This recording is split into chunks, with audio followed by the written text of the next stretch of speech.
এক মাসের বেশি সময় ধরে হরমুজ প্রণালী বন্ধ থাকায় টালমাটাল বিশ্ব অর্থনীতি, যা থেকে বাদ যায়নি পার্শ্ববর্তী দেশ ভারতও। দিন দিন স্পষ্ট হচ্ছে জ্বালানি অস্থিরতা। দেশটির অবকাঠামো প্রকল্প থেকে শুরু করে বিমান চলাচল কিংবা পর্যটন, সব খাতেই বাড়ছে ব্যয়। এতে গ্রাহকদের বাধ্য হয়েই মেনে নিতে হচ্ছে বাড়তি এই আর্থিক চাপ। এই যেমন হিমাচল প্রদেশের সড়ক নির্মাণ ও রক্ষণাবেক্ষণ প্রকল্প। জ্বালানির ঘাটতি ও বিটুমিনের মূল্যবৃদ্ধিতে বাড়ছে কিলোমিটার প্রতি খরচ, যা মেটাতে লাগবে অতিরিক্ত 100 কোটি রুপি। वहां पर पार्शियल इंक्रीज हुआ है।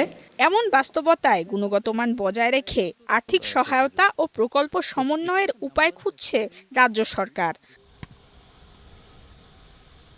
ভারতে বিমান পরিচালন ব্যয়ের 40% খরচ হয় জ্বালানিতে, কখনো কখনো তা পৌঁছায় 50% পর্যন্ত।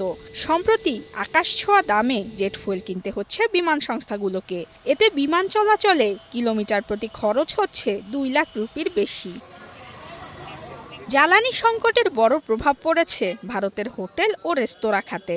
এলপিজির উচ্চ মূল্যে পরিচালন ব্যয় বেড়েছে প্রায় 20%। ফলে একদিকে যেমন খরচ বাড়ছে, অন্যদিকে দিন দিন কমে আসছে ব্যবসাও।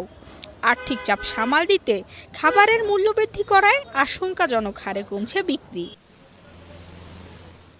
এছাড়া ইরান যুদ্ধের প্রভাব পড়ছে দেশটির প্রবাসী আয়েও।